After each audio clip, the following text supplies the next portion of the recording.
Hello and welcome to Faultlines on NDTV. I'm Gaurie, Dwivedi, and this is a show where we decode the truth beneath the headlines and beyond the divide.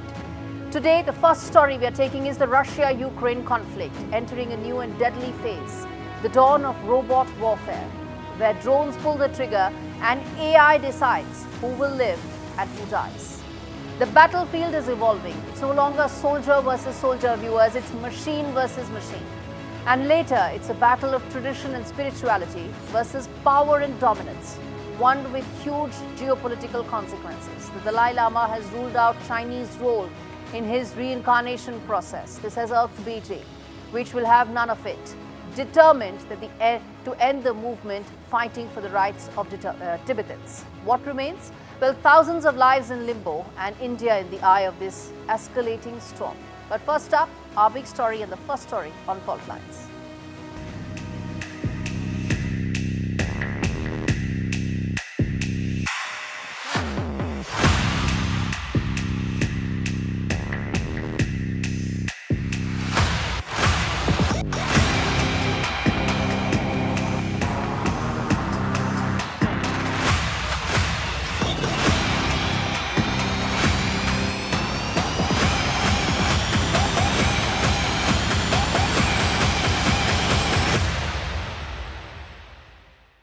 Viewers, the rules of the battlefield are changing. It's 2025 and the Russia-Ukraine war has now morphed into unlike anything else that you've seen so far. And something only seen in science fiction, from Ukraine's audacious Operation Spiderweb to Russia's largest aerial strikes on Ukraine this week. Both sides have upped the ante, and there are now autonomous drones that are raining destruction from above as relentless ground machines stalking the battlefield with merciless creations, reshaping the front lines. At a time when both sides are facing a massive human toll, robots are no longer just about saving lives, but also about sustaining a war with no end in sight whatsoever. This report dives into the chaos where cutting-edge technology meets the raw brutality of war. Science fiction could soon become reality. The age of War 2.0 is here, the future of global warfare, battlefields gone digital, no more lives lost on the front lines, but rather swarms of drones guided by AI-driven algorithms who call the shots and pull the trigger. This week saw a major escalation in the Russia-Ukraine war, where Moscow hit Kyiv with its largest attack till date, all driven by drones. Russia hit Ukraine with 537 drones and missiles, destroying critical infrastructure while killing dozens. Ukraine did not take it lying back, launching its deepest strikes into Russia, again driven largely by drones, striking facilities 1,000 kilometers from the front lines. This latest assault highlights a new era, no longer soldier versus soldier, but machine versus machine. Cheaper and easier to produce than missiles, from kamikaze to reconnaissance drones, they are redefining the rules of warfare. Ukraine had developed a sizable drone industry, roughly 200 companies producing aerial drones, others producing land and sea-based unmanned vehicles. Ukrainian makers just delivered the first batch of 1,000 all-Ukrainian first-person view drones. But the most deadly amongst them is the feared Baba Yaga heavy drone bombers, capable of hitting moving targets with 250 kilograms munitions. Kyiv reportedly manufactured 30,000 such bomber drones last year. Yet, Moscow is not far behind. Russia is mass-producing attack drones at record rates, raining fear across Ukrainian cities. Reports suggest Moscow has launched nearly 20,500 attacks and decoy drones in 2025 so far, launching roughly 1,000 per week. Key weapons in Moscow's arsenal: the Shahid drone imported from Iran, adapted by Russia, capable of 40 kilograms of highly explosive payload. Drone pilots are now replacing soldiers as AI takes over the battlefield, a chilling glimpse into how wars may be fought in the future. The Russia-Ukraine conflict is no longer a battle for territory, but a testbed for the future of warfare. With Disha Bakchi, Bureau Report, NDTV World.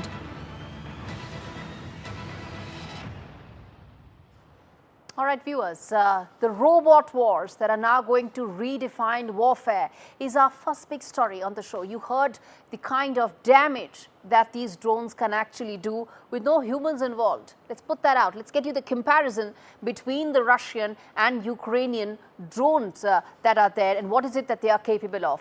First and foremost, you can see the Ukrainian ones are small, they are light, they are close kill drones. The ones on the Russian side, they are largely the Iranian designed ones. They are loitering munitions. So let's move ahead. The other aspect of so they can carry 1 kg payload for 7 kilometers. As far as the Russian ones are concerned, they are suicide drones used to target infrastructure. So look at the kind of damage that some of these drones can actually inflict on enemies. The third aspect as far as the comparisons of the drone is concerned, let's move ahead and talk about the other aspect of this comparison, which is that the Russian ones, what they can is the Turkish long endurance UAVs, that is the Ukrainian ones, that's the Bayraktars, and on the Russian side you have the ones that can actually do long endurance UAVs that are there. Now let's put out some of the other comparisons that are there. They are used for precision strikes, and they are used for recce purposes and also for strike missions. Look at the amount of damage that these drones can do and how important robot warfare is now becoming as far as battleground, battlefield is concerned. The other key comparisons is between the payload that you can see and the distance that both of them can cover. Now let's move ahead and talk about some of the other aspects as far as this comparison is concerned. Murakha is one on the Ukrainian side, unmanned ground vehicle for combat support, and on the Russian side, a multifunctional unmanned ground vehicle that is both for recce purposes as well as for combat. The other comparison is it can carry over 500 kgs, difficult terrain that it can navigate, and on the Russian side you can see that 200 kgs is the payload. Let's move ahead and talk about the other third comparison point, which is it can resist Russian electronic warfare systems, and here it is equipped with both jammers and anti-drone cages. So this is the kind of highly sophisticated drone warfare that is now being deployed by Russia and Ukraine on both sides. And now let's talk about the aspect about who's really dominating. This is the graphic, this is the exact number that is most important, which is who's actually dominating this drone warfare. On the Ukrainian side, they have 300 targets that can be attacked simultaneously, long-range drones that are produced per day. And here on this side, you can see 100 long-range drones that are produced per day on the Ukrainian side. That was the Russian side. We flipped it here. On the Russian side, you can see the S-400 Triumph, which is amongst the most advanced air defense system. This is what is capable of stopping the warfare. As I said, there are two aspects. One is that you inflict maximum damage on the enemy. The second is that you have air defense systems that can actually stop from drone warfare to be having a massive impact on your own side of the battlefield. This is the comparison between the air defense systems. Patriot, that is the American missile system that Ukraine is working on, is less effective when compared to S-400, which is resilient in terms of electronic warfare. And here Patriot is intercepting tactical ballistic missiles, but only so much. So this is the comparison that we put out, viewers. And now let's quickly now get in a voice from London to talk more about which way is this drone warfare really headed. Barzeen Wakmar joins me live from London to talk more about this. Barzeen, thanks much for speaking to us on Faultlines. We're putting out how robot warfare is essentially now the latest and most important dimension of battlefield. In your assessment, where do you see drones and their importance going forward on ground, in battlefield, in conflicts like Russia-Ukraine's? Drones are a feature here to stay, and increasingly so with advanced stealth technologies, no question about it, on both sides. And you mentioned in your report about the Shahid 136 drones, which have been rechristened as the Geran 2 by Russia, and now jointly produced also in Russia. Once upon a time, they were imported from Tehran, but now produced at the Alabuga Special Economic Zone. And what's interesting is that at the said zone, economic zone in question, there's also going to be a joint Sino-Russian logistics complex that is on the anvil. and is about to come up, so that we will witness even Chinese involvement in drone warfare and the Ukraine war at large, where we will see questions of new models such as the Garpia A1 and the Garpia 3 being rolled out as such. Okay, all right.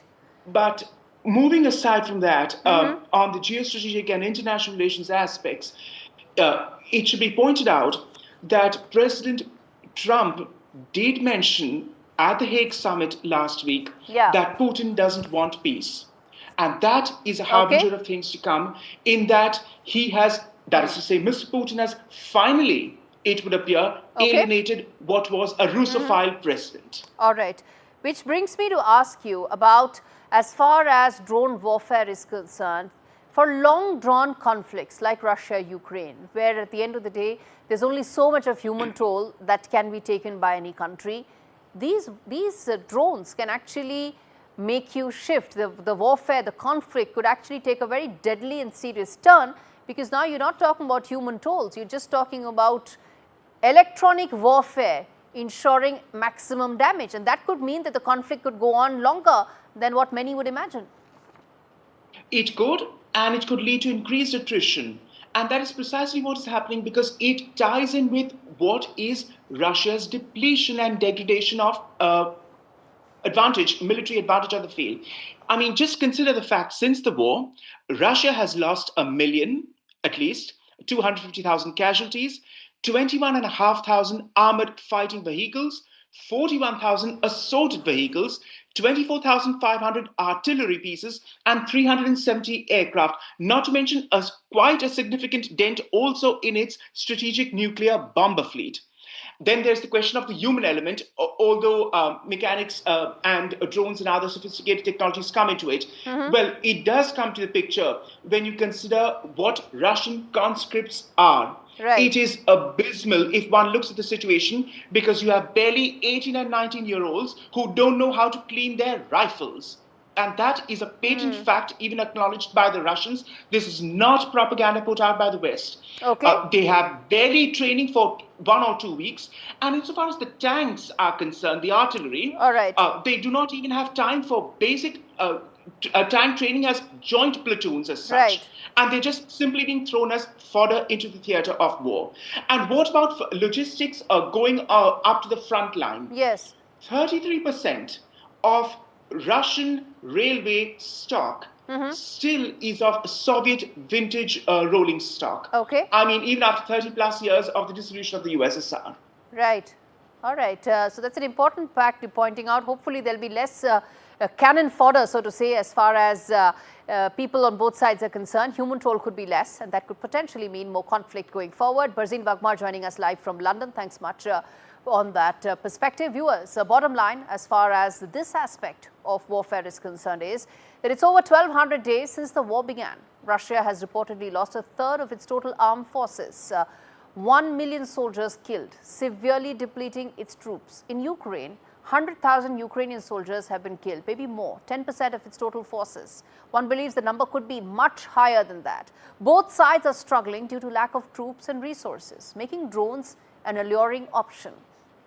But the big question remains, at a time when the world is looking to end the war, which is already 3 years plus, both Kiev and Moscow are looking at ways to extend this conflict, with the drone industry thriving, racing to make the perfect killing machines, cheap and easy to mass produce. Drones ensure that this war could go on indefinitely, stalling true stocks further, making weapons manufacturers richer. Moreover, drone usage has also caused significantly more civilian casualties on both Russian and Ukrainian side, where algorithms choose targets and autonomous machines shoot indiscriminately, while innovation is ensuring less soldiers are killed on the battlefield. A never-ending war could only mean more devastation, more instability, more destruction for the world going forward. All right, viewers, I'm going to slip into a very short break. We come back on the other side of fault lines, talk more about why is it that the next Dalai Lama, the choosing of it, the reincarnation of it is so important for China, and where does that put India in the middle of this power play? We come back and decode Dalai Lama versus China, our second story on Fault Lines. Stay with us.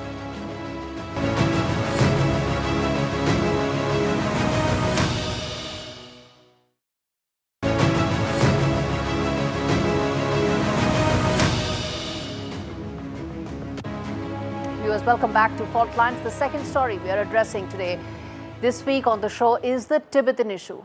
A landmass that's almost 25% of China. 25% of that is actually Tibet. Annexed by Mao Zedong a year after he founded the People's Republic of China in 1949. The fault line that runs deep in the region has once again been brought to fore by the issue of succession, with His Holiness making it clear that the tradition of Tibetan Buddhists having a Dalai Lama will continue, and that the 15th Dalai Lama will be chosen by Tibetans, not by the Chinese Communist Party. Viewers, since 1950, this region has been under the Chinese occupation, under Chinese control, complete subjugation. This report tells you why the fight for the Tibetan soul is far from over, and why Beijing is getting sleepless nights over who gets to decide the 15th Dalai Lama. Take a look.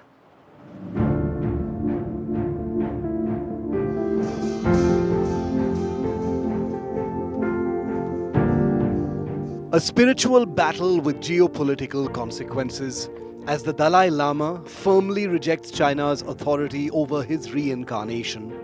In a rare and bold move, the Tibetan spiritual leader has dismissed China's claim to control his reincarnation. A centuries-old Tibetan tradition is now at the center of a modern geopolitical storm. And this storm could redraw spiritual borders and reignite old wounds between India and China. The tensions began in 1950. The People's Liberation Army marched into Tibet, calling it a peaceful liberation. But for Tibetans, it was the beginning of an occupation. In 1959, amid a failed uprising, the Dalai Lama fled to India, finding refuge in Dharamshala. Since then, China has tightened its grip on the region, suppressing Tibetan culture, language, and religion. And now China wants to control the future of Tibetan Buddhism itself. Beijing insists the next Dalai Lama must be born in China and approved by the Communist Party. Many questions are being asked.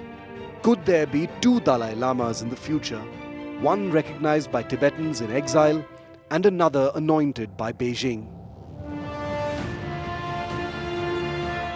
Analysts warn this spiritual rift could spark a legitimacy crisis, and the ripple effects could reach Indian shores. Experts suggest that Tibetan exiles in India offer a leverage and buffer to India vis-à-vis China's influence in the Himalayan region. A divided Dalai Lama would test that balance. Two Dalai Lamas, one a symbol of resilience and exile, the other a product of Chinese power projection. As this spiritual succession turns political, India finds itself in the eye of an ancient and escalating storm. This is no ordinary reincarnation. This is a new flashpoint in the India-China rivalry. Bureau Report for NDTV World. So this is the history of this entire issue. But why is it that China actually wants to have its own Dalai Lama? Why does it matter so much? Let's explain that, because that tells you the deepest fault line that runs in that region. Why is it that China wants to appoint the 15th Dalai Lama? First, a pliable Dalai Lama will not ask for autonomy. As I said, 25% of Chinese landmass is actually Tibet, something that has been under subjugation of Chinese control since 1950. And since then, call for autonomy, self-governance haven't ended. A pliable Dalai Lama would mean an end to that completely. Second, no demand for separate Tibetan identity. Tibetan culture, Tibetan identity, Tibetan language, all of that, the urge to preserve it, to ensure that that remains as it is still there. But a Dalai Lama that is completely aligned to the CCP will not have any such inclination whatsoever, and that erasure of Tibetan identity will be so important for the CCP. And this is something that could be from a language point of view, food, culture, libraries, all of which, a large part of that, remember, was stamped out during the Cultural Revolution in China and during the 60s, the decade-long Cultural Revolution, but a lot of that still remains, which is why China wants to have its own Dalai Lama. The other part, it will be seen, that Dalai Lama will be seen as a CCP agent. He will be an extension of the thought process of the Chinese Communist Party, and that will mean that a large part of the Tibetan separatist movement that the CCP views is going to end on its own, which is why this is so important. And lastly, it will not, the Dalai Lama that will be anointed by the Communist Party of China will not have the authority to actually mobilize and teach Tibetans anything about their spirituality. So this figure will not stand tall amongst Tibetan Buddhists around the world, which is why it is so important for China to actually appoint. And they've done so. They've done so in the past, twice the Panchen Lamas that were appointed, but then that have been rejected by Buddhists and Tibetan Buddhists around the world. But that is a call that China wants to do all over again, and which is why we pointed out why this is so important. Now viewers, the bottom line as far as this issue is concerned is that choosing the next Dalai Lama is not just about the next spiritual leader of the Tibetan people. It is much more than that. Dalai Lama is the guide, philosopher, or bodhisattva of the Tibetan people. Bodhisattva is the one who is an epitome of compassion, knowledge, and spirituality, fountainhead of their thought, someone whose word can and does rally Tibetans world over. And it is this scenario that China is most worried about. 3 generations of Tibetans have lived in exile, many of them in India and elsewhere, with most having little expectations that their land will once again become theirs. But what many still harbor is the thought of having some sort of self-governance, some autonomy, something that the Chinese Communist Party has been able to stamp out with brutal force till now. A 15th Dalai Lama that is young, dynamic, and a fiery orator will be able to create a momentum that will make the CCP look weak. And that is the big fear in Chongnanhai. Well, as for India, it houses the largest number of Tibetans outside of Tibet, and the Tibetan government in exile, working since 1960, that was recognized by Pandit Jawaharlal Nehru. And that's a leverage that Beijing knows only too well that India has and retains over it as far as the Himalayan region is concerned. All right, viewers, that brings us to the end of this edition of Faultlines. Thanks so much for watching. We come back next week with another edition telling you once again the fault lines that exist around the world. Thanks so much for watching this episode.